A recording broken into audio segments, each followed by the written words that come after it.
Hello दोस्तों और नमस्कार। Welcome to our new YouTube channel maths with Anand Sharma. मैं स्वागत करता हूँ आपके मेरे नए YouTube channel maths with Anand Sharma पे, जहाँ पे हम लोग एक मैथ्स की फ्री प्रैक्टिस बैच कर रहे हैं, जहाँ पे हम लोग 2000 से भी ज़्यादा क्वेश्चंस को कवर करेंगे लगभग 3 महीने में। ठीक है, लगभग 100 क्लासेस होंगे और हम लोग लगभग 2000 से ज़्यादा क्वेश्चन कवर कर लेंगे। उसी सीरीज़ को मैंने नाम दिया है 20 क्वेश्चन सीरीज़। ठीक है, जो कि डेली होगा। और इस 20 क्वेश्चन सीरीज़ में हम लोग ईच एंड एवरी चैप्टर को डिस्कस करेंगे। ठीक है, जो कि एसएससी, बैंक, रेलवे, सीजीएल, जो भी वन डे कॉम्पिटिटिव एग्जाम में मैथ्स का सेक्शन है, वो सभी क्वेश्चंस को मैं इसमें इंक्लूड किया हूँ। और फर्दर मैं कुछ क्वेश्चन जो खुद से बनाया हूँ या कुछ क्वेश्चन जो नहीं आए अभी तक से एग्जाम में, उनको भी ऐड किया हूँ। ठीक है, तो उसी सीरीज़ में हम आगे बढ़ते हुए हम लोग 3 दिन डे 1, डे 2, डे 3 कर चुके थे और आज हमारा डे 4 है, जहाँ पे हम लोग और 20 क्वेश्चंस करेंगे। ठीक है, और इससे पहले मैं एसएससी सीएचएसएल के बेस्ट 50 क्वेश्चंस का डिस्कशन करा चुका हूँ इसी चैनल पे। मैं उसका लिंक डिस्क्रिप्शन में डाल दिया, आप उस वीडियो को जरूर देखें। ठीक है, उससे भी आपको बेनिफिट मिलेगा। और इस डे 4 है आज, जो इसका भी मैं डे 1, 2 और 3 करवा चुका हूँ, उसको भी आप पहले देखें फिर इस वीडियो को देखना है। ठीक है, उन तीनों वीडियो का मैं एक प्लेलिस्ट क्रिएट कर चुका हूँ मेरे चैनल पे। आप मेरे चैनल पे जाके अगर प्लेलिस्ट पे देखते हैं तो वहाँ पे आप पाएंगे कि वहाँ पे 20 क्वेश्चन सीरीज डेली का एक प्लेलिस्ट बना है। वहाँ पे आप पहले 3 जो हमने क्लास किया उसको भी देख सकते हैं। आज ये चौथा दिन है। ठीक है, चौथा दिन है और हम लोग आज और 20 क्वेश्चन डिस्कस करेंगे जो कि सभी एग्जाम्स में आए हुए हैं। और बाकी आप ऊपर से अभी आ रहा होगा कि पीडीएफ के लिए आप टेलीग्राम ज्वाइन कर सकते हैं, उसका भी लिंक मैं डिस्क्रिप्शन में दे दिया हूँ। वहाँ पे पीडीएफ जो भी मैं करवाता हूँ क्लास में वो देता हूँ। ठीक है, इसको आप ये फ्री प्रैक्टिस बैच है, लेकिन इसको आप फ्री के तौर पे मत लें। अगर आप कोई भी चीज़ फ्री के तौर पे लेंगे तो आप उसका कदर नहीं करेंगे। ठीक है, तो आप समझिए कि ये कोर्स आपने ख़रीदा है। ठीक है, ये कोर्स आपने ख़रीदा है और दिल लगा के पढ़े। ठीक है, क्योंकि फ्री का कदर नहीं होता। और अगर आपको लगे कि मैंने पैसा दिया है तो आप उससे मतलब बेनिफिट लेने का सोचेंगे, तो आप सोचिए कि मैंने ये कोर्स 20,000 में ख़रीदा है। ठीक है, कुछ भी हो आप अपने मन से डिसाइड कर लीजिए, उतने में ख़रीदा है और मैं उसको डेली सॉल्व कर रहा हूँ, जहाँ पे 20 क्वेश्चन हो रहे हैं। ठीक है, और केवल मैं क्वेश्चन ही नहीं करवा रहा हूँ, कुछ जो इंपॉर्टेंट रिजल्ट है या उससे जुड़ा हुआ जो भी क्वेश्चन से जुड़ा हुआ कभी कोई फॉर्मूलाज आता है तो मैं उसको भी करवा देता हूँ। और आपका जैसे कि कुछ इंपॉर्टेंट थ्योरम है वो भी मैं लिखवा देता हूँ। ठीक है, तो ये बैच सिर्फ प्रैक्टिस ही नहीं, यहाँ पे करीब करीब आपका all concept, theorem, important result सबका ही प्रैक्टिस हो जा रहा है। ठीक है, तो मैं ये ज़रूर कहूँगा कि आप ये वीडियो को शेयर करें ताकि आप जैसे बेनिफिट उठा रहे सब उठा पाए। ठीक है, तो अब ज़्यादा नहीं बोलते, हम आज का सेशन स्टार्ट करते हैं। ठीक है, तो आज का पहला क्वेश्चन है हमारा कि a merchant borrowed 4800 at 0.5 interest पर मंथ। अच्छा, एक कोई सौदागर है वो 0.5% के मंथली इंटरेस्ट पे, ठीक है, इंटरेस्ट मंथली एक महीना में 0.5% पे 4800 उधार लिया और 2 साल 7 महीना बाद वो अपना अकाउंट क्लियर किया। कितना पैसा देके? 3322 देके और एक मोबाइल देके। ठीक है, तो पूछा है find the cost price of mobile. ठीक है, तो हम करते हैं कि 0.5% इंटरेस्ट लग रहा है उसको पर मंथ 0.5%।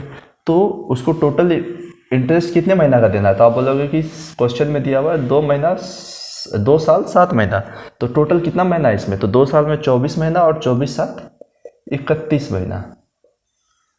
तो अब इफेक्टिव रेट जानते ही हो, मैं पहले 2 क्लास में भी करवा चुका हूँ कि रेट इनटू टाइम ही इफेक्टिव रेट होता है। तो मैं रेट को टाइम से इंटू कर दिया तो इफेक्टिव रेट है कि इतना इंटरेस्ट हमको देना है। तो 0.5 इंटू 31 कितना होगा? तो आप बोलोगे 15.5%। मीन्स जो अमाउंट आपने उधार पे लिया था, जो भी बोरो किया था, उसका 15.5% आपको इंटरेस्ट देना है। ठीक है, तो अब अमाउंट कितना देना? आप 100 ऐड कर दोगे इस पर। तो मैं बोला कि 4800 अगर मैं लिया था और मुझे चुकाना है पूरा पैसा, तो आप बोलोगे सर 115.5% देना होगा। इसका मतलब 100 ऐड कर दिया तो वो डायरेक्ट अमाउंट हो गया, सिर्फ इतना निकालता इंटरेस्ट, फिर इंटरेस्ट को मैं इसमें जोड़ देता तो भी वही चीज़ आता। ठीक है, आप जानते होंगे। मैं इसको काट लिया, 5 2 जा 5 3 जा 2 24, 24 से कम 24 दिया 72 और 2 74 और 7, 24 दूना 48 और 7 55। मतलब कि मुझे पैसा देना था कितना, 5544। मैं उधार कितना लिया था, 4800। मुझे देना था इतना, लेकिन मैं इतना नहीं दिया, मैं 3322 ही दिया और एक मोबाइल दे दिया। ठीक है, यहाँ जस्ट लैंग्वेज, अरिथमेटिक पूरा लैंग्वेज का खेल है। तो वही किया है कि जो पैसा मुझे देना था उसके बदला मैं उस पैसा का मोबाइल दे दिया। तो आप बोलोगे इतना पैसा देना था, मैं दिया 3322 ही, तो मुझे और कितना पैसा देना था। तो आप बोलोगे सर दो दो दो दो, इतना पैसा मुझे और देना था, लेकिन मैं इस पैसा का मोबाइल दे दिया। क्या दे दिया, मोबाइल। मतलब मोबाइल का कीमत क्या है, ये है 2222 रुपया। ठीक है, चलता हूँ अब नेक्स्ट क्वेश्चन की तरफ।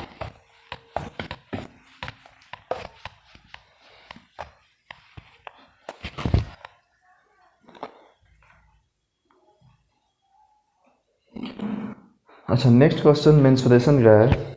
इसमें बोला है कि a cylindrical can whose base is, अच्छा बेस का radius 7 centimetre, contains sufficient water so that when a solid sphere of maximum size is placed, water just emerged it.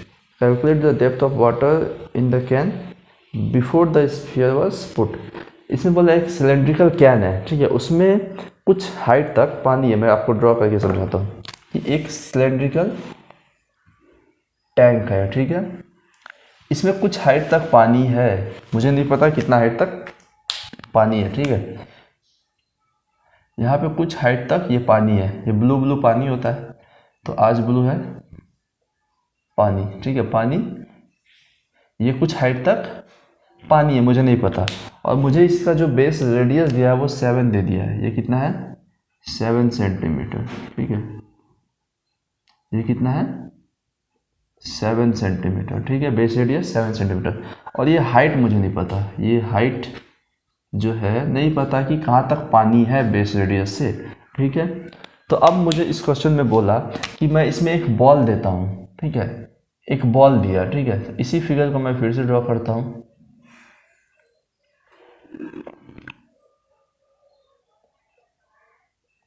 इसमें एक बॉल डालने के बाद बॉल इस तरीक़ा से ढाला गया कि जो ये पानी है वो बॉल को जस्ट डुबा दिया, मतलब इमर्स कर लिया उस लेवल पे। ठीक है, तो अब आप समझ पाओगे। जैसे मैं बोला कि मैं इसमें एक बॉल गिराया जो इसमें फिट हो जाता है एकदम। ठीक है, ये बॉल गिराया जो इसमें एकदम फिट हो गया, तो जो पानी है, ठीक है, जो पानी है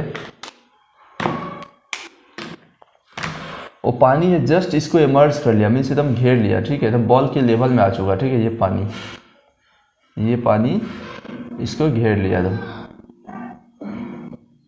ये सॉलिड बॉल है। ठीक है, और बेस रेडियस तो 7 हमको पता ही है, और ये कुछ हाइट तक अब वापस हो गया। तो हमसे पूछा है कि पहले जो ये h हाइट पे पानी था यही बताना हमको। ठीक है, तो अब आप बोलोगे और कुछ दिया इसमें क्या, नहीं, depth of the water before.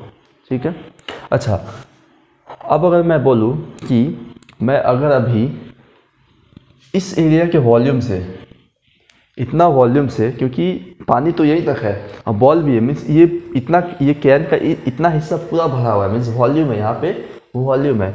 इस एरिया के वॉल्यूम से अगर मैं इस बॉल का वॉल्यूम निकाल दूँ तो क्या यही वॉल्यूम बचेगा? क्योंकि मैं इस जगह से बॉल को निकाला तो पानी ही बचा, और वो पानी ही तो ये है, ये पानी ही बचा हुआ है। मैं बोला कि मैं इस एरिया से इस बॉल को निकाल दूँ वॉल्यूम, तो मेरे पास पानी बचेगा। तो मैं वही करता हूँ कि अब मैं क्या देख रहा हूँ कि ये एक बॉल है, क्या है, ये एक बॉल है। तो बॉल का जो यहाँ पे अब रेडियस आएगा वो क्या होगा, आप बोलोगे सर 7 ही होगा, क्योंकि एक बॉल अगर पूरा फिट हो रहा है तो इसका इस सेंटर से यहाँ तक भी तो 7 ही था, क्योंकि यहाँ से ये बेस रेडियस 7 है। ठीक है, ये भी 7 है, तो ये 7 ही है, मीन्स यहाँ से यहाँ तक क्या है, टोटल 14 है। 7 7 14। ठीक है, 14 है, मीन्स ये हाइट क्या है, 14 है। ठीक है, ये हाइट 14 है। तो अब मैं इस सिलेंड्रिकल एरिया से इस बॉल का वॉल्यूम निकालता हूँ तो ये हाइट बचेगा, तो मैं निकाल देता हूँ। तो सिलेंड्रिकल का वॉल्यूम क्या होता है, सिलेंडर का पाई आर स्क्वायर, आर कितना 7 7 का स्क्वायर 49 इंटू एच कितना है 14। इसमें से मैं बॉल का वॉल्यूम निकालता हूँ 4/3। बॉल का वॉल्यूम, स्फीयर का वॉल्यूम क्या होता है 4/3 पाई आर क्यूब, पाई आर कितना है बॉल का 7 7 का क्यूब 343। अगर मैं इसको इससे माइनस किया तो मेरे पास इस एरिया का, इस कैन में इस एरिया का वॉल्यूम बचेगा। तो कैन का वॉल्यूम क्या होगा, सिलेंडर का वॉल्यूम पाई आर स्क्वायर। तो आर कितना है 7, 7 का स्क्वायर 49 इंटू एच। ठीक है, पाई इधर भी है, पाई यहाँ भी है, पाई यहाँ भी है, कट गया। और कुछ तो हाँ सर 49 से ये 7 बार में और ये कट गया।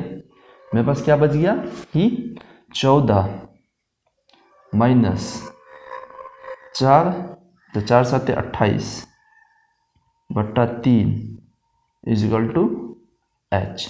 बस अब सॉल्व कर लेंगे, ये एच का वैल्यू आ जाएगा, यही पूछा था हमसे। ठीक है, एच क्या हो जाएगा, आप सॉल्व करेंगे तो 14 3 42, 42 में 28 गया 14 बट्टा 3, तो 14 बटा 3 सेंटीमीटर। ठीक है, ये बहुत इंपॉर्टेंट क्वेश्चन है। अब इसको वापस को वीडियो को देखें, नहीं समझ आया तो समझ आना तो चाहिए अगर आपका कॉन्सेप्ट क्लियर है। अच्छा, आप करते हैं नेक्स्ट क्वेश्चन। नेक्स्ट क्वेश्चन भी मेंसुरेशन का है। इसमें बोला एक कोन है, एक शंकु है जिसका ऊंचाई 7 है, बेस का त्रिज्या जो रेडियस 3 है, उसको एक रेक्टेंगुलर ब्लॉक से, ठीक है, एक लकड़ी का ब्लॉक है, उससे काट के निकाला गया, जो कि रेक्टेंगुलर ब्लॉक का साइड है 10, 5 और 2 है। तो पूछा है कि वुड वेस्टेज बताओ। ठीक है, तो एक रेक्टेंगुलर ब्लॉक था, ठीक है, एक रेक्टेंगुलर ब्लॉक था जो कि 10, 5 और 2 इसका लेंथ वेथ और हाइट दिया हुआ था। इससे एक कोन निकाला गया। ठीक है, इससे एक कोन निकाला गया जिसका बेस रेडियस कितना है 3 है और हाइट कितना है 7 है। तो पूछा वुड कितना वेस्ट हुआ। तो आप बोलोगे कि यहाँ से इस वॉल्यूम में से इस वॉल्यूम को निकाल लूँगा, वही जो बचेगा वही वुड वेस्ट हुआ है, डिवाइडेड बाय इसका वॉल्यूम इंटू 100। तो आसान है। तो मैं बोला कि इसका वॉल्यूम क्या होता है, क्यूबॉइड का, तो जैसे L into B into H. इसमें से कौन का वॉल्यूम निकालते हैं, क्योंकि इससे कौन निकल गया तो बचा वही वुड वेस्टेड है जो बर्बाद हुआ। तो माइनस इसका वॉल्यूम क्या होता है 1/3 पाई आर स्क्वायर इंटू एच। इससे मैं इसको हटा दिया तो वुड वेस्टेज आ गया। तो वुड वेस्टेज किस पे हुआ, इस पे, इंटू 2% में इंटू 100। तो यहाँ पे कितना आ गया 100 माइनस 7 से 7, 3 से 3, 66 डिवाइडेड बाय 100, अच्छा इंटू 100 कट गया। 100 से 66 गया तो कितना 34%। कितना वुड वेस्ट हुआ है तो 34%। ठीक है, वुड कितना वेस्ट हुआ है तो 34%, 34%।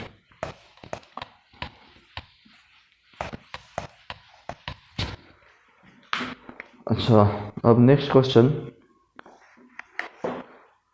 भी थोड़ा लॉजिकल है। इसमें बोला है कि जो ABC का इनकम है टोटल है 42,000। ठीक है, ABC का इनकम जो है A plus B plus C का इनकम जो है वो टोटल है 42,000। ठीक है, ABC स्पेंड्स 50%, 65% और 72% ऑफ देयर इनकम। ठीक है, A जो है कितना इनकम एक्सपेंड किया 50, ये 65% और ये 72%। ये क्या करता है वो लोग एक्सपेंड कर देता है, एक्सपेंड मतलब खर्च कर देता है। ठीक है, और उन लोगों का जो सेविंग है वो किस रेशियो में है 15, 21 और 14।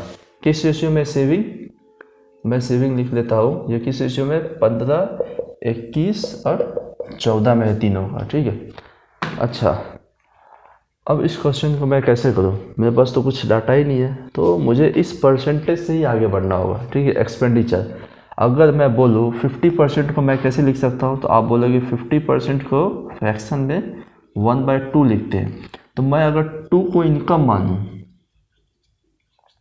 तो आप बोलोगे सर इसी का तो 50% वो एक्सपेंड कर रहा है, ये एक्सपेंडिचर है, मतलब उसका सेविंग कितना है। तो आप लोग सर 2 इनकम में 1 खर्च किया तो सेविंग 1 है।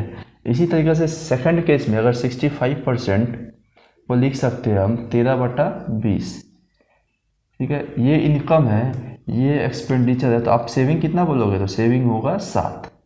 ठीक है, अच्छा यही तीसरा केस है कि 72%, इसको कैसे लिख सकते हैं 4 से 18, 25, मतलब ये अगर इनकम है ये एक्सपेंडिचर है, तो आप लोग सेविंग कितना, तो घटा लेते हैं 7, ठीक है।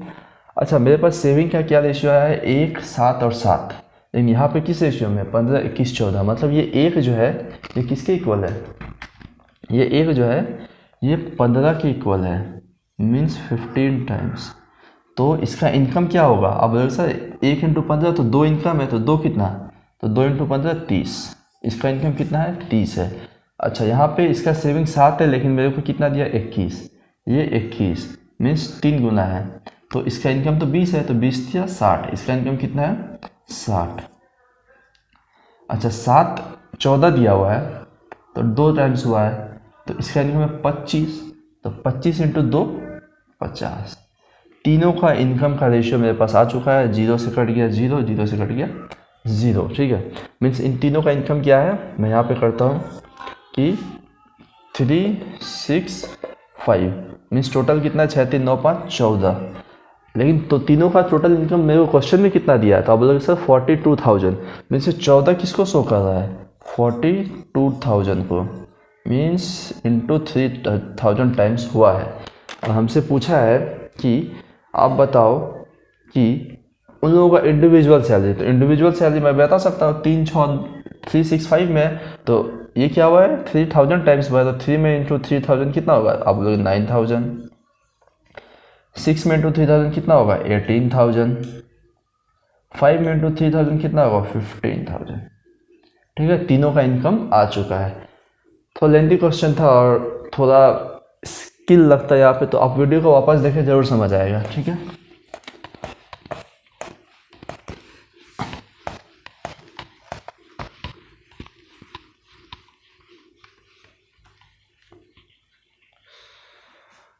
अच्छा नेक्स्ट क्वेश्चन है 65, ये भी बहुत लॉजिकल क्वेश्चन है, ठीक है। 65 इस क्वेश्चन ने बोला है कि 7 बजे एक पर्सन स्टार्ट करता है travelling eight A speed of 30 km/h, ठीक है। कुछ डिस्टेंस चलने के बाद उसका गाड़ी ख़राब हो जाता है, ठीक है, और उसको रुकना पड़ता है उसी जगह पे, ठीक है। और वहाँ पे वो 30 मिनट रेस्ट करने के बाद पैदल घर आता है, जो कि 20 km/h के स्पीड पे, और घर पहुँचता है 12:30 बजे। तो find the distance from his house at which his car broke down, means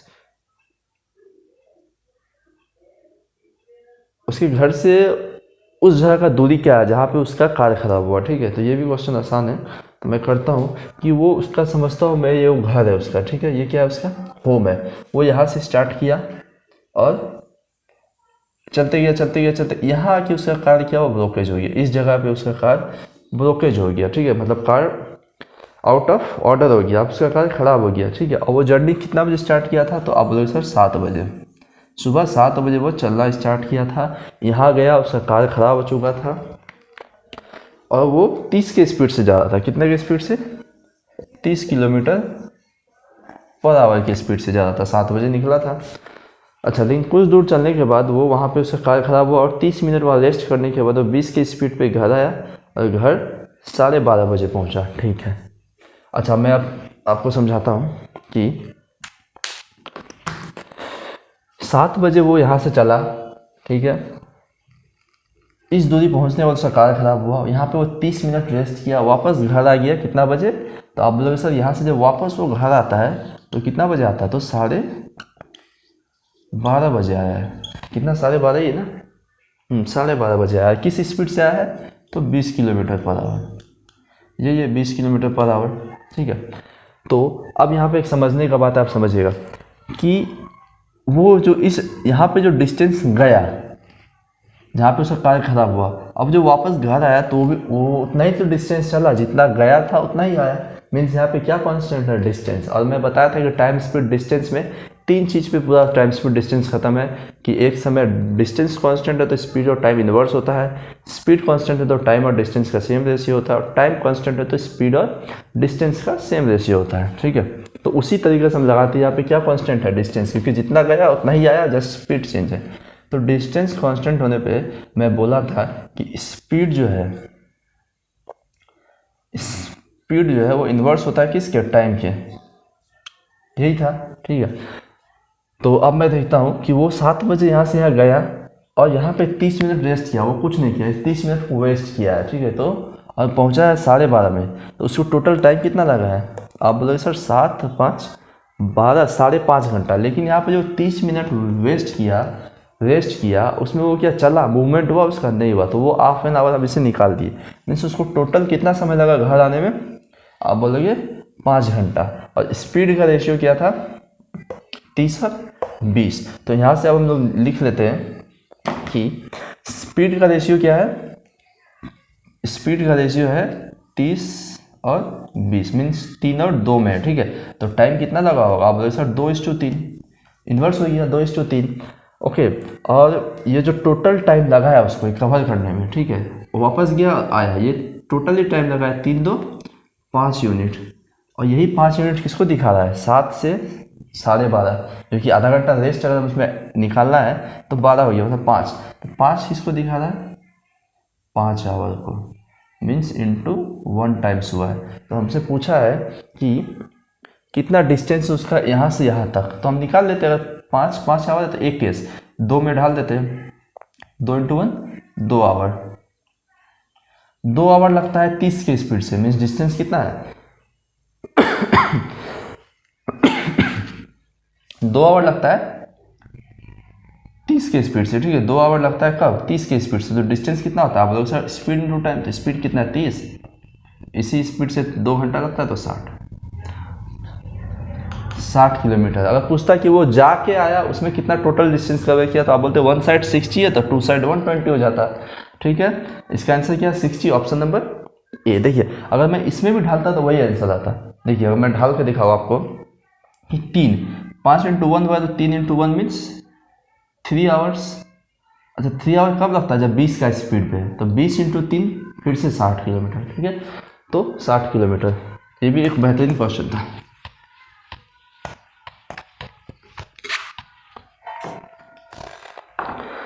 अच्छा नेक्स्ट क्वेश्चन करते हैं, ठीक है। इस क्वेश्चन पे मैं 2 टाइप का लिया हूँ, 2 टाइप लिया हूँ कि ऐसा क्वेश्चन जब भी बोलता है कि x² + x प्लस 4 को जब मैं डिवाइड करता हूँ, ठीक है, डिवाइड किया इससे x - 1 से, तो पूछा है रिमाइंडर बताओ। तो इस केस में हम लोग क्या करते हैं कि जो डिवाइज़र होता है उसको इक्वल टू 0 कर देते हैं। जो डिवाइज़र है बहुत ईजी है, बस आप याद रखिए इसको कि जो डिवाइज़र है x - 1 इक्वल टू 0, यहाँ से x का वैल्यू कितना आ जाएगा 1। और जो x का वैल्यू यहाँ पे आता है उसको ही हम लोग क्या करते हैं इक्वेशन में, जो ये पॉलिनोमियल दिया है जिसको डिवाइड करना है, जो डिविडेंड है उसमें पुट कर देते हैं, और जो बचता है वही रिमाइंडर होता है, ठीक है। x = 1 है तो इस पर ढाल देते हैं, तो 1 का स्क्वायर 1 + 1 + 4 मीन्स 6। यही क्या है? रिमाइंडर। 6 ही क्या है? रिमाइंडर। बहुत ही आसान है। देखिए सेम क्वेश्चन है, नेक्स्ट मैं करके दिखाता हूँ आपको।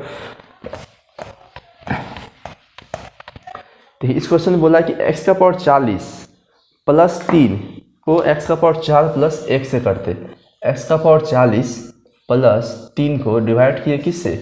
x⁴ + 1 से। तो पूछा है रिमाइंडर बताइए, ठीक है। x⁴ + 3 को x⁴ + 1 से किए तो रिमाइंडर पूछा। तो मैं क्या बोला था कि जो डिवाइजर होता है उसको इक्वल टू 0 कर लेते हैं हम लोग, और यहाँ से x का वैल्यू निकाल लेते हैं, कितना गया? -1, मीन्स x⁴ कितना है? -1।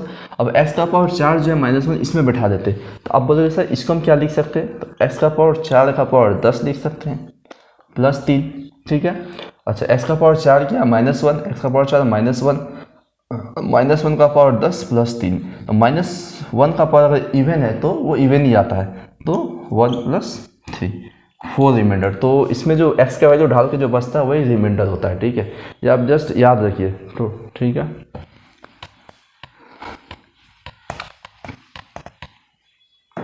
अच्छा आप करते हैं नेक्स्ट क्वेश्चन 68। अच्छा ये भी नंबर सिस्टम का क्वेश्चन है। इस बार पूछा गया था ये आपका ये CGL 2019 का मेंस में शायद पूछा गया था, या 18 का मेंस में, मुझे अच्छे से याद नहीं है। और ये पहले भी आया हुआ है CGL CPU में 2016 का CPU में, ठीक है। तो पूछा है find the number prime factor of 30 का पावर 15 इंटू 24 का पावर 5। ठीक है, तो इसमें हम लोग क्या करते हैं कि प्राइम फैक्टर कैसे बताते हैं, इसका प्राइम फैक्टराइजेशन करते हैं। जो भी नंबर दिया उसका प्राइम फैक्टराइजेशन करने के बाद जो बेस जो पावर होता है उस बेस का उस सभी पावर को ऐड कर लेते हैं। बस देखिए, आप देखते जाइए। जैसे 3 का 30 है, यहाँ पे 30 का प्राइम फैक्टराइजेशन अभी भी हो सकता है क्योंकि 30 एक प्राइम नंबर नहीं है। ठीक है, तो 30 को फर्दर हम कैसे लिख सकते हैं? आप जैसे 2 इंटू 3, 2 तिया 6, 5 30 लिख सकते हैं। अच्छा, 15 पावर था तो 15 तो सब पे ही आएगा। अच्छा, इंटू 24 को हम क्या लिख सकते हैं? आप जैसे 2 इंटू 2 इंटू 2 इंटू 3। अच्छा, पावर सब पे 5 आएगा। ठीक है, पावर सब पे 5 आएगा। आपको नहीं समझ रहा पावर 5 क्यों आया? क्योंकि आप देखिए 30 को मैं क्या लिखा? 2 इंटू 3 इंटू 5 इंटू का पावर 15। ये चीज़ है, 30 का पावर 15 में 2 इंटू 3 इंटू 5, 30 का पावर 15। और ये जब शॉर्ट एंड इंडिसेस में क्या होता है कि यही पावर सब पे बढ़ जाता है। ठीक है, पावर सब पे बढ़ जाता है सभी नंबर पे। तो ये भी 15, ये भी 15, ये भी 15। अब मैं देख रहा हूँ कि अभी भी प्राइम फैक्टराइजेशन नहीं हुआ है क्योंकि दो अलग अलग बचा हुआ है। तो मैं क्या किया? 2 को एक जगह कर लिया। अब 2 अगर बेस सेम होता है तो पावर क्या होता है? इंटू में ऐड हो जाता है। तो यहाँ 15 है, यहाँ 5 है, यहाँ 5 है, यहाँ 5 है।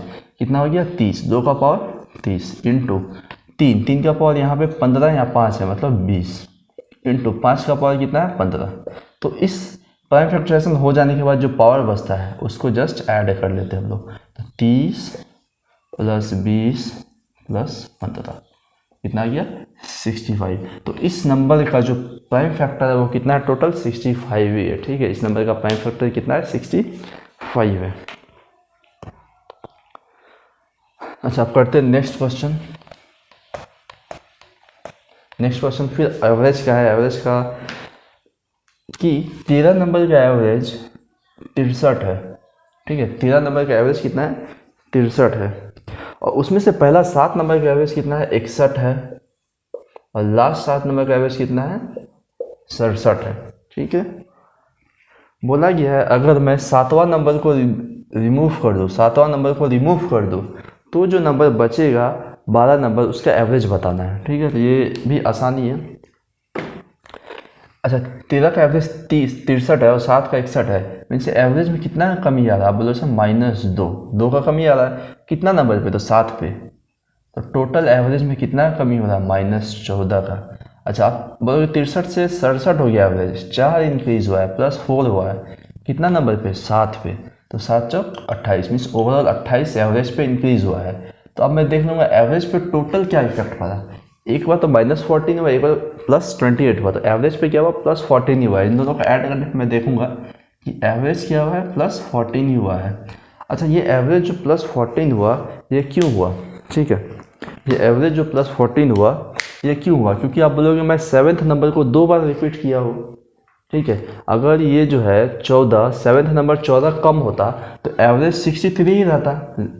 ठीक है, 14 नहीं इंक्रीज होता और 14 इंक्रीज हुआ, इसका मतलब जो 7th नंबर है वो रियल एवरेज से 14 ज़्यादा है। ठीक है, रियल एवरेज से 14 ज़्यादा है। मीन्स रियल एवरेज मेरे पास क्या है? 63, और 63 से ही 14 ज़्यादा कौन है? 7th number.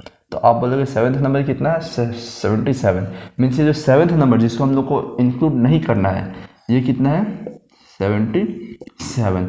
तो 13 नंबर का एवरेज 63 है तो टोटल कितना हो जाएगा? 13 इंटू 63, 13 40, 13 78 और 3 कैलकुलेशन सही ना? 819। हमको 7th नंबर नहीं चाहिए, मुझे बोला ये नंबर नहीं चाहिए मुझे। तो मैं किया कि इस टोटल एवरेज से 77 को निकाल दिया, 9 में 7 या 2, और तुम्हारा ये बच गया 742। तो ये बच गया है 12 नंबर का टोटल। तो अब आप 12 नंबर का एवरेज क्या हो जाएगा? 742 डिवाइडेड बाय 12। तो 12 छक 72, 2 2, 12 एकम 12, 10, 12 8 96। अच्छा, ऐसा एक ही ऑप्शन है, ऑप्शन नंबर बी। ये 61.8 आ रहा था हम लोग का, 8 के बाद 3 क्या है? एवरेज अब 12 है। ठीक है, क्वेश्चन को वापस देखेगा, बहुत इंपॉर्टेंट क्वेश्चन है। एवरेज में अभी इसी पैटर्न पे ऐसा ही क्वेश्चन पूछ रहा है। ठीक है, मैं पिछले क्लास में भी इसको एक बार करवाया हूँ। अच्छा, ये रिमाइंडर थ्योरम का क्वेश्चन है, नंबर सिस्टम कि 17 का पावर 23 प्लस 23 का पावर 23 प्लस 29 का पावर 23 को अगर मैं डिवाइड करूँ 23 से तो रिमाइंडर हमसे पूछा है क्या होगा। ठीक है, तो हमसे क्या पूछा है, रिमाइंडर क्या होगा। तो इसमें आपको एक चीज़ पता होना चाहिए, मैं छोटा सा एक 4 फॉर्मूला लिखवा दे रहा हूँ। ठीक है, जो कि रिमाइंडर थ्योरम का ही है। देखिए, किसी भी फॉर्म में अगर a का पावर n, ठीक है, a का पावर n प्लस b का पावर n, जहाँ पे n क्या है, ऑड है, तो ये जो नंबर है ना, ये नंबर ये हमेशा a प्लस b से डिविजिबल है। ठीक है, ये याद रखना आपको कि इस फॉर्म में अगर नंबर है कि a का पावर n प्लस b का पावर n ऑड है, तो ये नंबर a प्लस b से डिविजिबल है। इसी तरीक़ा से अगर a का पावर n प्लस b का पावर n, जहाँ पे n क्या है, इवन है, तो ये नंबर किससे डिविजिबल है आप बोलोगे, तो ये नंबर किसी से डिविजिबल है। ठीक है, इसका कोई ये नहीं है रिजल्ट, ये किसी से भी हो सकता है, इसमें हमको सॉल्व करके देखना होगा। अच्छा, अब मैं बोलूँ कि a का पावर n माइनस b का पावर n, जहाँ पे n ऑड है, तो ये किससे डिविजिबल है, तो आप बोलोगे सर ये a माइनस b से डिविजिबल है, या a माइनस b इसका एक फैक्टर है, फैक्टर से तो वो नंबर डिविजिबल होगा ही। तो आप बोल सकते हो कि यहाँ a माइनस बी फैक्टर है या इससे डिविजिबल है।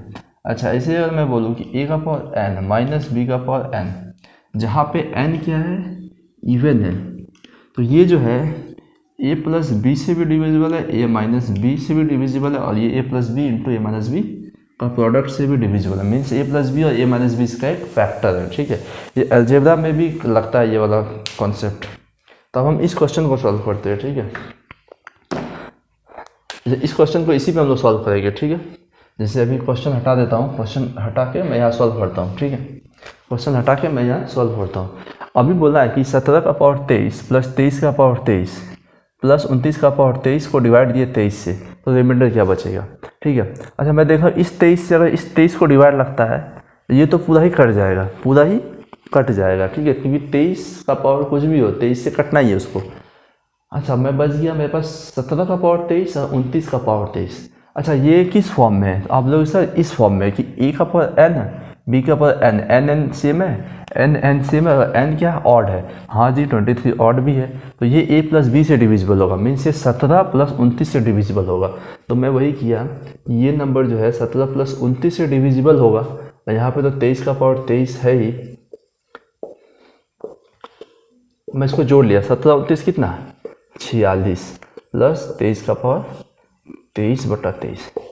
अच्छा, 23 दूना ही 46 होता है, मीन्स 23 जो है इसको भी काट दिया, इसको भी काट दिया, मीन्स पूरा मतलब पूरा नंबर को ही काट दिया, तो रिमाइंडर कट जाए पूरा पूरी तो क्या होता है, 0 होता है। रिमाइंडर क्या होता है, पूरा पूरी कट जाने पे 0 होता है। ठीक है, तो यहाँ पे आप समझ गए होंगे कि मैं किस फॉर्मूला का यूज़ किया। मैं इस फॉर्मूला का यूज़ किया कि a का पावर n प्लस b का पावर n, अगर n ऑड है तो ये a प्लस बी से डिविजिबल होता है, a प्लस बी इसका एक फैक्टर होता है। ठीक है, तो यहाँ पे मैं देखा कि 23 तो कट ही रहा है और 17 29 बच गया मेरे पास, तो मैं देखा कि कहीं इस फॉर्म पे तो सेट तो नहीं हो रहा है, तो हाँ सेट हो रहा है कि 23 एक ऑड नंबर है और सेम भी है, और 17 29 का एडिशन से ये मीन्स 17 प्लस 29 से ये कटेगा। ठीक है, 17 प्लस 29 किया तो मैं देखा 46, तो 23 से 46 जा रहा है, मीन्स ये दोनों भी जा रहा है, ये भी जा रहा है, तो मीन्स ये नंबर अगर पूरा पूरी कट जाए तो वो क्या है, 0, रिमाइंडर क्या है, 0। ठीक है, करते हैं नेक्स्ट क्वेश्चन है।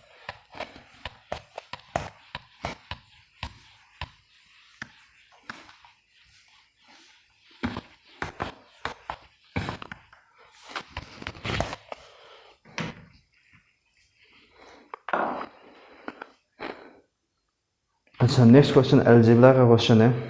ठीक है, इसमें गिवन है कि a by 1 minus a by 1 minus a plus b by 1 minus b plus c by 1 minus c is equal to 1।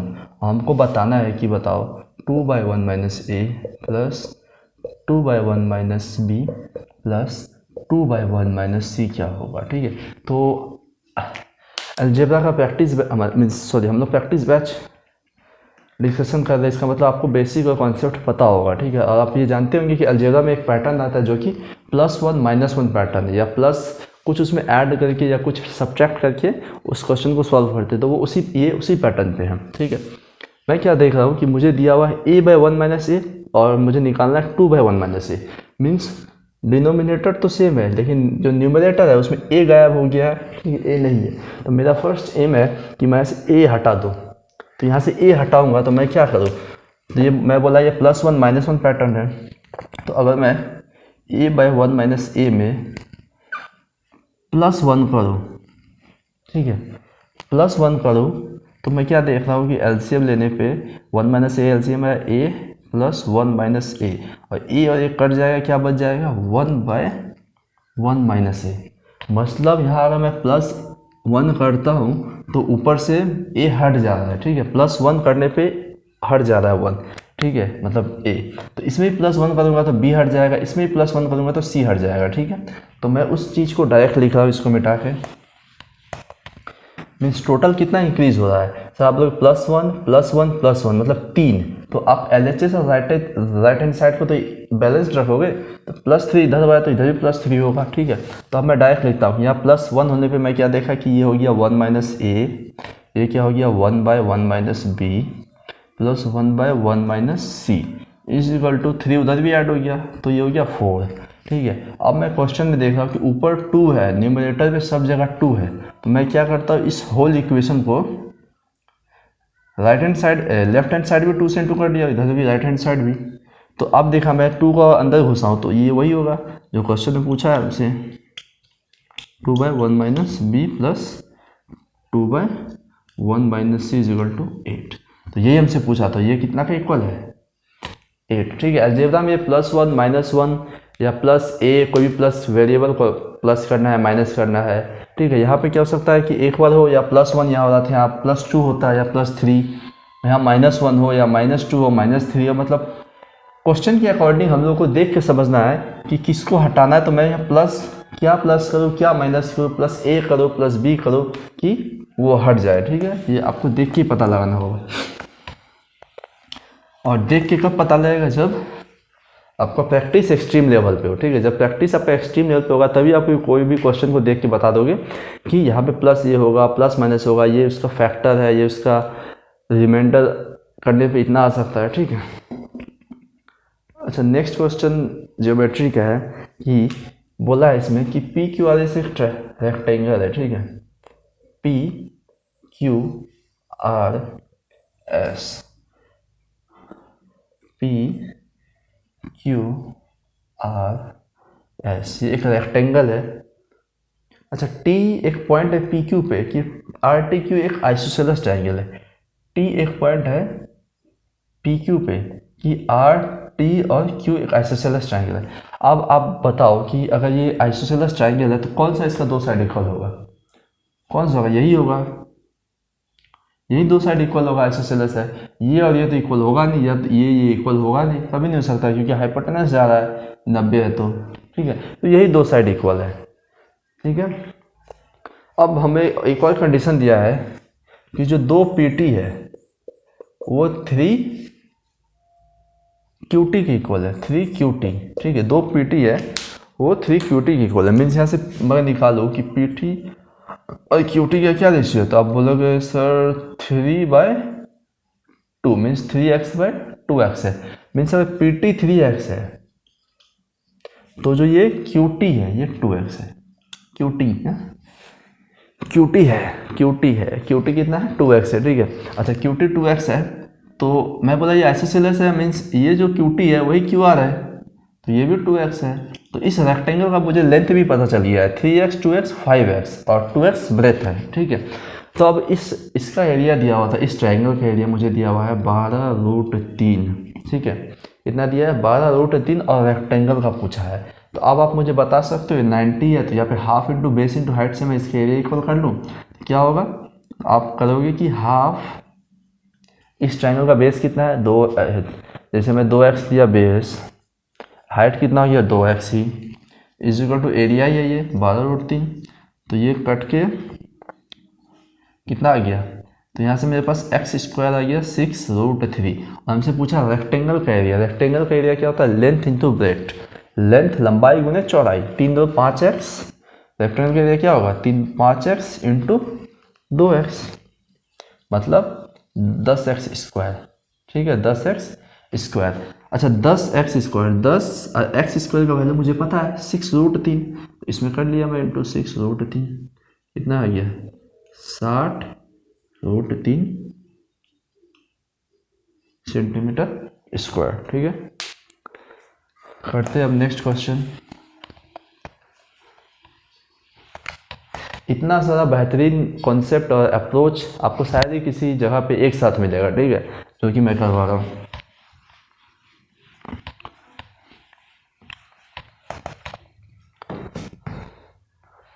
अच्छा, क्वेश्चन नंबर 74, ये प्रॉफिट एंड लॉस का क्वेश्चन है। इसका मैं आपको एक बेहतरीन अप्रोच बताऊंगा। ठीक है, जो कि अगर आप बेसिक से जाओगे तो कंफ्यूज हो जाओगे, लेकिन इस अप्रोच में कभी कंफ्यूज नहीं होगा। ठीक है, जैसे कि इसमें क्वेश्चन में बोला है किसी सामान को अगर मैं 104 रुपये बेचूँ, ठीक है, इस क्वेश्चन में 104 रुपये बेचने पे जो लॉस है वो 115 रुपये बेचने पे 20% ज़्यादा है।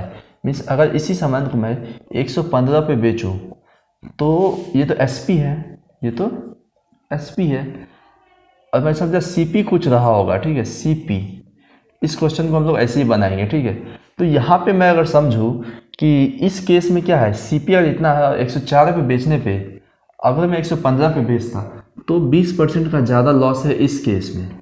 20% मीन्स 20% क्या होता है 1/5। मीन्स अगर इसमें 5 लॉस हो रहा है, 5L means loss, L just loss को शो कर रहा है। अगर इसमें 5 लॉस है तो 20% ज़्यादा, 20 मतलब 5 पे एक और ज़्यादा मीन्स 6। इस केस में कितना लॉस? 6 लॉस। ठीक है, इस केस में कितना लॉस? 6 लॉस। ठीक है, अब मैं बोला क्वेश्चन में बोला है कि 132 पे बेचने पे क्या होगा, तो मैं पहले निकाल लेता हूँ कि सीपी कितना है। ठीक है, तो सीपी कितना है, तो इसमें हम लोग क्या करते हैं कि यहाँ पे अगर सेम रेशियो है जैसे LL, ठीक है, यहाँ पे अगर जैसे प्रॉफिट में हम लोग P लिखते हैं, ठीक है, लॉस है इसलिए L लिखा मैं, तो अगर LL है, अगर ये सेम है तो सेम होने पे क्या होता है कि ये दोनों ऐड हो जाता है। ठीक है, तो 6 और 5 कितना हो जाएगा 11L, और ये 11L किसके इक्वल होगा?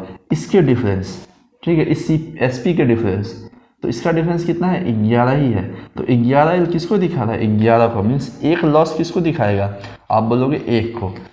तो पहला केस में अगर मैं देखूँ कि 6 लॉस हुआ है, तो 6 लॉस मतलब 6L का वैल्यू कितना? 6। तो यहाँ पे कितना का लॉस हुआ है? 6 का ही लॉस हुआ है, ये 6 का ही लॉस हुआ है। तो CP अगर मेरे पास कुछ है और 6 का लॉस होने पे 104 पे बिकता है, तो CP कितना रहा होगा? लॉस हुआ है तो SP प्लस लॉस वही CP होगा। तो 104 प्लस 6 मतलब CP कितना है? 110। समझ आया? एक बार बताता हूँ मैं क्या बोला कि कोई सामान दिया हुआ है जिसको अगर मैं 104 पे बेचूँ तो 20% ज़्यादा लॉस होगा उसको अगर 115 पे बेचने से। ठीक है, तो अगर SP 104 है तो इस केस से 20% ज़्यादा लॉस हुआ, तो मैं 20% क्या होता है 1/5, मतलब अगर इस केस में 5 लॉस हो रहा है तो इसमें 20% ज़्यादा तो 6 लॉस होता है। अब मैं बोला कि अगर ये सेम है LL, ठीक है, LL अगर P भी होता तो ऐड होता, लेकिन अगर इन मतलब उल्टा है, ये P है ये L है, तो क्या होता माइनस कर लेते अब। तो यहाँ पे क्या है LL सेम है तो मैं क्या किया ऐड 6 5 11। ठीक है, 6 5 11 L किसको दिखा है? इसके डिफरेंस को 11 को, तो 1L 1 को और 6L 6 को, 6L 6 को दिखा रहा मतलब 6 का ही लॉस हुआ है 6 रुपये का। तो 104 पे बिका है, 6 का लॉस है, मतलब CP कितना रहा होगा 110। हम खरीदेंगे 110, 6 का लॉस मतलब 104 पे बेचे। अब बोला है अगर इसी सामान को हम 132 पे बेचे, SP 132 कर दें तो कितना का प्रॉफिट है? आप बोलोगे सर 110 का सामान 132 पे बिक रहा है तो प्रॉफिट ही हो रहा है। कितना का प्रॉफिट हो रहा है? तो आप बोलोगे 22 का। तो अब प्रॉफिट परसेंट क्या होता है? तो 22/CP। प्रॉफिट या लॉस हमेशा किस पे होता है? CP पे होता है, लेकिन डिस्काउंट हमेशा MP पे होता है और SP पे। ठीक है, डिस्काउंट या डिस्काउंट में लॉस। तो 122 का प्रॉफिट हो रहा है किस पे? 110 पे। तो 100 पे कितना? आप बोलोगे 2 गुना ही 20% का प्रॉफिट है। ठीक है, 20% का प्रॉफिट। इस कॉन्सेप्ट को आप 4 तरीका से लिख के कॉपी में लिख लीजिए, 1 2 3 4 नंबर देखिए, एक बार LL, एक बार LP, एक बार PL, एक बार PP, ठीक है, तो आपको याद रहेगा। और बेसिक से तो है ही, बेसिक से तो लंबा हो जाएगा। अच्छा, क्वेश्चन नंबर 75, ठीक है, ये भी टाइम स्पीड डिस्टेंस का one of the best question, ठीक है, टाइम स्पीड डिस्टेंस का one of the best question. मैं इसका भी आपको शॉर्ट ट्रिक्स बताऊंगा, देखो शॉर्ट ट्रिक्स जहाँ काम आएगा मैं वहाँ बताऊंगा, लेकिन वैसे नहीं होगा कि ये 2 सेकंड, ये 1 सेकंड, वो सब नहीं होगा, ठीक है, जो और मतलब जो इलॉजिकल है। अच्छा, इस क्वेश्चन में बोला है कि 2 जगह है A और B, ठीक है, ये A है कोई पॉइंट और ये पॉइंट B है, ठीक है, ये A है, ये B है, जो कि 24 किलोमीटर अपार्ट है, ठीक है, 24 किलोमीटर है। यहाँ से लेडी 1 स्टार्ट करती है चलना और यहाँ से लेडी 2 चलना स्टार्ट करती टुवर्ड्स ईच अदर, ठीक है, और जो पहली लेडी है वो 2 किलोमीटर पर आवर फास्टर चलती है सेकंड लेडी से और रीच करती है 1 घंटा पहले। मीन्स अगर मैं बोलूँ कि इसका स्पीड s है तो इसका स्पीड कितना है, आप बोलोगे s+2। अच्छा, पेन चेंज कर लेता। अगर इसका स्पीड s है तो आप बोलोगे इसका स्पीड कितना है, s+2।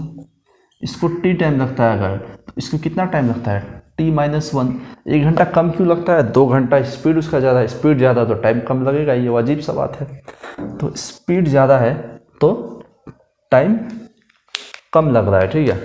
तो इसमें मैं आपको 2 तरीका बताऊंगा, एक पहले बेसिक, फिर एक जो शॉर्ट अप्रोच है।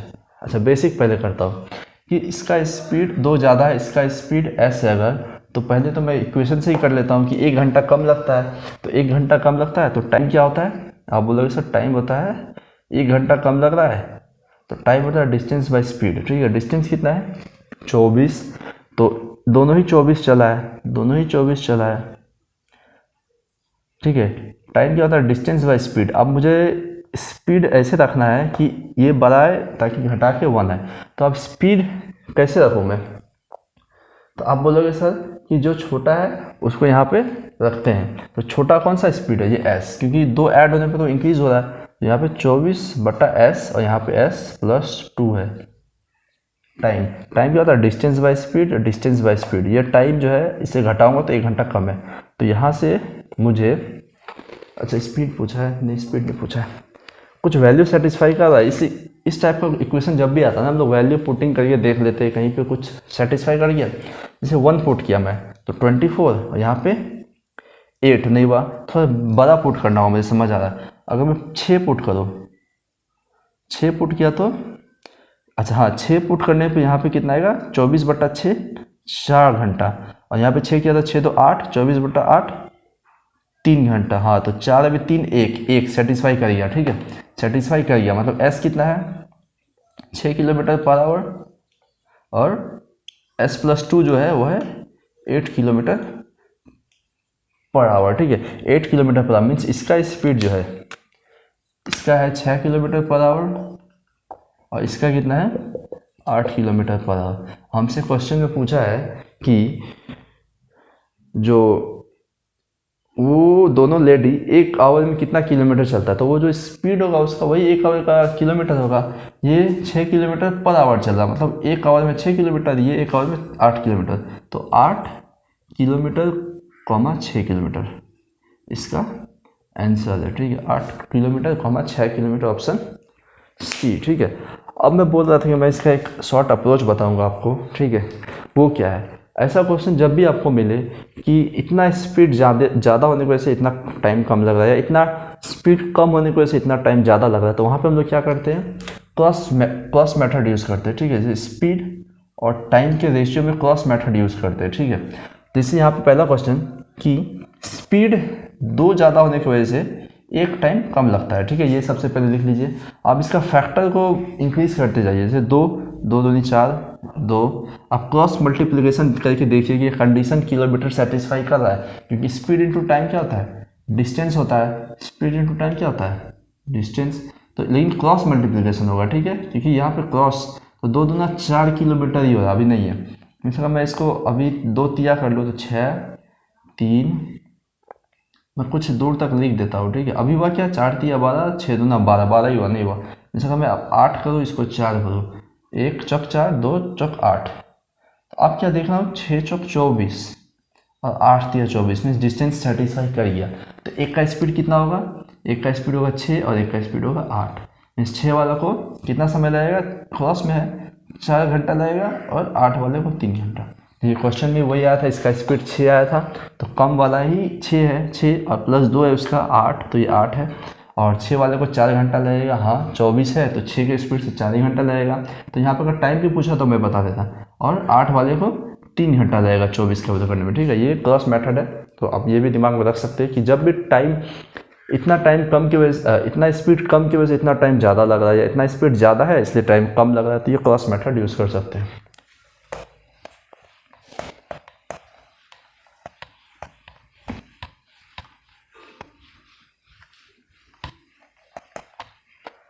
Okay, let's move on to next question.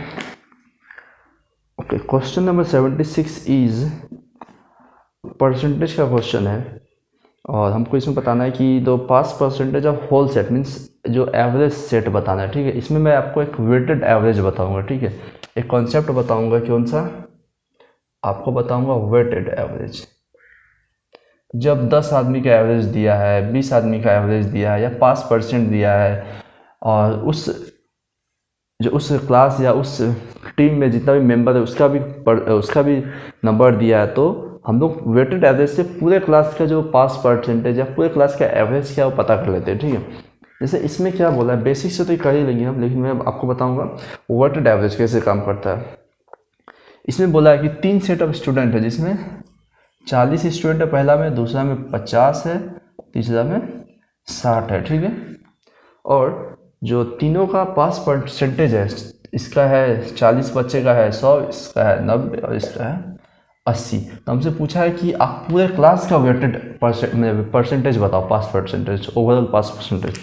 तो इसमें हम क्या करते हैं कि एक का 100% है, एक क्लास का 90 है, एक 80 है, तो मैं इसमें से इसी के आसपास को एक नंबर को एक एज्यूम कर लेता हूँ कि वही उसका क्लास का एवरेज है। उसके बाद डेविएशन करके मैं बता दूंगा। तो मैं माना 90 ही इस क्लास का एवरेज पास परसेंटेज है, ठीक है, 90। अच्छा, ये किस रेशियो में, स्टूडेंट 4 5 6। अच्छा, मैं अगर 90 माना, तो अब जो पहला केस आएगा वो क्या आएगा कि 90, लेकिन पहला क्लास में कितना है, 100 है, मीन्स 10 ज़्यादा है, 10 ज़्यादा है, कितना बच्चा पे 4, तो इंटू 4। अच्छा, प्लस सेकंड में क्या है, ये 90 है, ये भी 90, मीन्स 0, कोई इंक्रीज नहीं कोई डिक्रीज नहीं, 0 इंटू 5 प्लस। अच्छा, तीसरा केस में क्या, 90 है मैं माना हूँ, लेकिन यहाँ पे 80 है, मीन्स कितना कम है, 10 कम है, मीन्स 10 कम है, मीन्स -10, कितना बच्चा पे 6। और इसी को हम लोग पूरा सभी बच्चा पे बांट देते हैं, 6 5 11 4 15। ठीक है, समझ आया आपको। मैं क्या बोला कि ऐसा क्वेश्चन कभी भी हो कि ईच सेक्शन का या ईच क्लास का, ईच टीम का, किसी का भी number of participant, number of student, number of people दिया हुआ है, और जो नंबर ऑफ पीपल का ईच पास परसेंटेज या कुछ भी वेटेड एवरेज या कुछ भी दिया है, तो हम लोग उसको वेटेड एवरेज या डेविएशन भी बोलते हैं, इसको लगा के उस क्लास का ओवरऑल निकाल सकते हैं। तो उसी कंडीशन में मैं क्या किया कि इस तीनों में से एक को मान लिया कि ये एवरेज है 90 प्लस। अब पहला केस में देखा ये 100 है, मीन्स 10 ज़्यादा है, 10 ज़्यादा है 4 बच्चा पे 4, प्लस ये 0 है, ना इंक्रीज है ना इंक्रीज, तो 0 इंटू 5, यहाँ पे क्या 10 कम है तो -10 इंटू 6, और उसको पूरे बच्चे पे बांट दिया। तो अब मैं देखा कि 90 प्लस 10 चौक 40, ये तो 0 हो गया, और यहाँ पे -60। अच्छा, -60 और प्लस 40 मीन्स -20/15, ये क्या हो जाएगा 4/3, -4/3 है, ठीक है। तो अब मैं इधर लिखता हूँ कि 90 -4/3, तो क्या हो जाएगा, इसको मैं फर्दर ऐसे लिख सकता हूँ, 1 -1/3, तो 90 में 1 गया 89, 89 में 1/3 गया तो 88, 2/3%। तो इस क्लास का एवरेज कितना है, पूरा एवरेज नहीं, पास परसेंटेज कितना है 88, 2/3, ठीक है।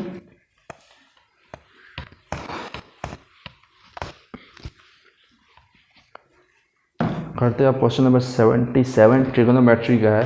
क्वेश्चन में दिया हुआ है कि 1 + sin x divided by 1 - sin x is equal to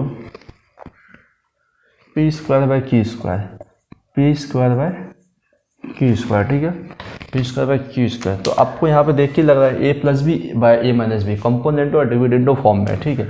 मैं लगा लेता हूँ कंपोनेंटो और डिविडेंडो दोनों साइड। इसको क्या लिख दूंगा मैं, 1 बाय साइन एक्स, और यहाँ पे भी क्या हो जाएगा, P square plus Q square divided by P square minus Q square. इसका मतलब क्या है, 1 बाय साइन क्या होता है, कॉसेक, लिख दिया मैं इसको कॉसेक। अच्छा, कॉसेक एक्स का क्या रेशियो होता है, तो आप बोलोगे sir H by P, means ये अगर एच है हाइपोटेनस है तो ये क्या है, परपेंडिकुलर है। तो अब मुझे बेस निकालना होगा, तो बेस क्या होता है, H square minus P square का अंडर रूट। आपको हमेशा याद रखना है कि कभी भी अगर इस फॉर्म में ट्रिपलेट दिया हुआ है कि ए स्क्वायर प्लस बी स्क्वायर एक है ए स्क्वायर माइनस बी स्क्वायर, तो जो इसका तीसरा ट्रिपलेट होगा ना, ट्रिपलेट में एक और जो बचता है वो क्या होता है, 2ab, हमेशा याद रखना है, ठीक है। ये इस फॉर्म में ये एक ट्रिपलेट है, ए स्क्वायर प्लस बी स्क्वायर, ए स्क्वायर माइनस बी स्क्वायर और 2ab, एक ट्रिपलेट है। तो ये P square plus Q square, P square minus Q square, तो इसका तीसरा ट्रिपलेट कौन है, तो आप बोलोगे 2pq, मीन्स यही क्या है, बेस है, यही क्या है, बी बेस है, ठीक है। और हमसे क्वेश्चन निकालने बोला है सेक एक्स, ठीक है। तो सेक एक्स क्या होता है, H by B, H by B hypotenuse by base, hypotenuse कितना है, P square plus Q square by base कितना आया था, 2pq, क्या हो गया, यही आंसर हो गया, ठीक है, ऑप्शन नंबर। अच्छा, ऑप्शन फर्दर रेशनलाइज किया हुआ है, मतलब फर्दर तोड़ा हुआ है, मैं कर लेता हूँ कि अगर मैं पी स्क्वायर को इससे डिवाइड दे दूँ और क्यू स्क्वायर को मैं सेपरेटली डिवाइड कर लूँ, ठीक है, क्या कर दूँ, सेपरेटली डिवाइड कर लूँ, तो क्या हो जाएगा, तो बोलो सर पी स्क्वायर को 2pq से डिवाइड करेंगे तो पी से पी कट जाएगा, बचेगा p by 2q plus q से इसको करेंगे तो q से एक q कट जाएगा, बचेगा q बाई 2p। अच्छा, अभी भी हम लोग क्या कर सकते हैं, हाफ कॉमन ले सकते हैं, इधर से हाफ निकल गया तो p बाई q और यहाँ पे q बाई p, यही उत्तर है और ये ऑप्शन नंबर बी है, ठीक है, ऑप्शन नंबर बी है। सिंपल, कुछ नहीं किया, हम लोग पहले कंपोनेंटो डिविडेंडो लगाए, फिर रेशियो क्या होता है कॉसेक का एच बाई पी, हमको बेस निकालना था। मैं बताया कि इस फॉर्म में जब भी हो कि ए स्क्वायर प्लस बी स्क्वायर, ए स्क्वायर माइनस बी स्क्वायर, उसमें प्लस वाला क्या होता है, हाइपोटेनस होता है हमेशा। इसका जो ट्रिपलेट का तीसरा जो होता है वो क्या होता है, twice of A B, means यहाँ पर ट्वाइस ऑफ पी क्यू इसका एक ट्रिपलेट में कन्फर्म हो जाएगा। ये एक ट्रिपलेट है, P square plus Q square, P square minus Q square, 2pq। ये हाइपोटेनस पर्टिकुलर बेस से पूछा था, हाइपोटेनस बाई बेस, ये आया, हम लोग फर्दर उसको अलग अलग डिवाइड कर लिया और आंसर आ गया, ठीक है।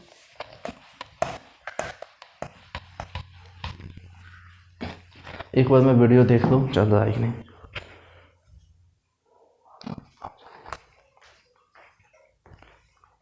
अच्छा, नेक्स्ट क्वेश्चन क्या है, बाई 5 3 गेट फ्री, ठीक है, बाय 5 गेट 3 फ्री, तो टोटल डिस्काउंट परसेंट पूछा है, ठीक है। तो इस केस में हम लोग हमेशा क्या करते हैं कि अगर आप 5 खरीदते हैं तो आपको 3 फ्री मिला है, इसका मतलब क्या है कि आपको टोटल सामान तो मिला है 8, ठीक है। आप एक शॉप में गए, आपने 5 सामान लिया, ठीक है, और आपको मिला 3 फ्री मिला, इसका मतलब क्या है कि आपको सामान तो 8 मिला है, मीन्स 8 का जो दाम था, 8 के दाम पे या 5 के दाम पे 8 सामान मिला है, लेकिन दुकानदार के लिए तो ये 8 ही सामान गया है। तो जो डिस्काउंट मिला है आपको, ये जो 3 फ्री मिला है वो किस पे मिला है, 8 पे। तो 3 जो है 8 पे मिला, तो 3/8 कितना होता है, 37.5%, ठीक है, 37.5%। डायरेक्ट याद रखना, आपको परसेंटेज का फ्रैक्शन चार्ट पूरा याद करना है। तो ऑप्शन बी, ठीक है, ऑप्शन बी।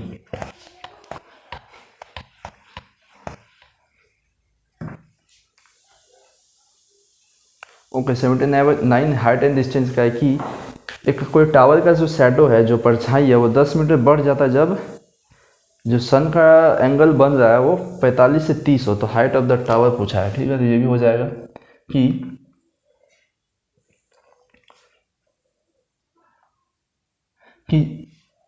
ये टावर है, ठीक है, ये एक मैं समझा ये ए बी टावर है, ये सी और डी है, ठीक है, टावर है, ये ए बी एक टावर है, और इस टावर से जो ए बी टावर का शैडो है ये बी सी है, ये 10 मीटर बढ़ जाता है, मतलब ये 10 मीटर बढ़ गया, मीन्स सी से डी पॉइंट पे कब, जब ये 45 से 30 हो जाता है, ठीक है। सन का एंगल चेंज हुआ तो ये 45 से 30 हो गया। तो हमसे पूछा हाइट बताओ इसका, तो आपको पता है ये 45 में क्या रेशियो होता है, 1/√2, और 30 ट्रायंगल में क्या होता है 1/√3। ये पूरा √3 तो 1 इतना ही है, √3 तो ये 2 होता है। तो हमको 10 दिया है, मतलब ये पूरा √3 में अगर ये 1 हटा ले तो 10 बचेगा।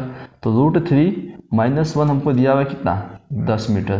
तो एक का वैल्यू कितना हो जाएगा, 10/√3 - 1। हमसे पूछा टावर का लंबाई, तो टावर का तो लंबाई 1 यूनिट है, तो इसको आप रेशनलाइज कर लिए। क्या आ गया, 10√3 + 1 divided by a + b a - b a² - b², तो √3 का स्क्वायर 3 - 1 2, तो 5। तो आंसर क्या आ गया इसका, 5√3 + 1 मीटर, ठीक है। 5√3 + 1 मीटर, ऑप्शन ए। अच्छा, नेक्स्ट क्वेश्चन ज्योमेट्री का है। डायरेक्ट पूछा गया है कि इसमें डायरेक्ट है कि दो ट्राइंगल है ए बी सी, ठीक है। कोई भी दो ट्राइंगल, सिमिलर ट्राइंगल है ए बी सी और D E F, means A B C D E F, दो ट्राइंगल है, ठीक है। दो ट्राइंगल है और ए बी 10 है, डी ई 8 है। ये सिमिलर ट्राइंगल है, ठीक है। ए बी 10 है, बी डी ई 8 है। तो हमसे पूछा है कि रेशियो ऑफ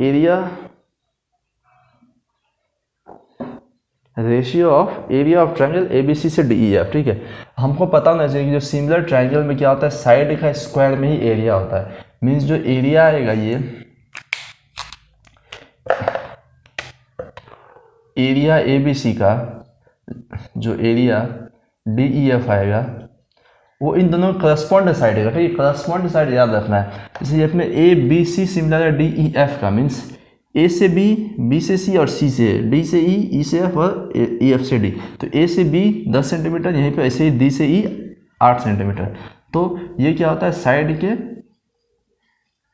स्क्वायर में होता है एरिया, ठीक है। किसके स्क्वायर में, साइड के स्क्वायर में होता है एरिया, ठीक है। साइड के स्क्वायर, तो ए बी सी का साइड कितना दिया हुआ है, कॉरस्पॉन्ड में कॉमन 10 और इसमें 8, तो इसी का स्क्वायर में एरिया होगा। तो 2 से 4, 2 से 5, तो कितना हो गया, 5 का स्क्वायर 25, 4 का स्क्वायर 16, मीन्स 25:16, ठीक है। इस रेशियो में क्या है इसका एरिया, ठीक है। सिमिलर ट्रायंगल में क्या होता है कि करस्पॉन्ड जो साइड होता है उसी का स्क्वायर में एरिया होता है, ठीक है।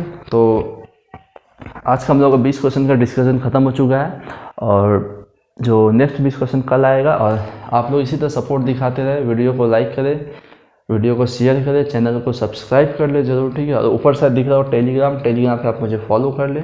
और अगर आपको मैं जेन्युइन लगता हूँ, ठीक है, कि मेरा मतलब मुझे ही फ़ायदा हो रहा है पढ़ा के, आपको भी फ़ायदा है, मुझे भी फ़ायदा है, ठीक है।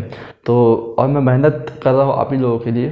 तो अगर आपको लगता है कि मेरा जो मेहनत है, जो मैं टॉयल कर रहा हूँ, वो आपको जेन्युइन लगता है, तो आप मुझे सपोर्ट करें, आगे बढ़ाएं, ठीक है, ताकि मैं आगे आप लोगों के लिए कुछ और अच्छा कर सकूँ।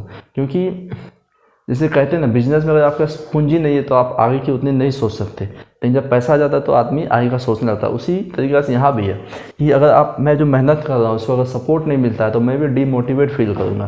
तो आप प्लीज़ मेरे वीडियो को सपोर्ट करें, मुझे भी सपोर्ट करें, ठीक है।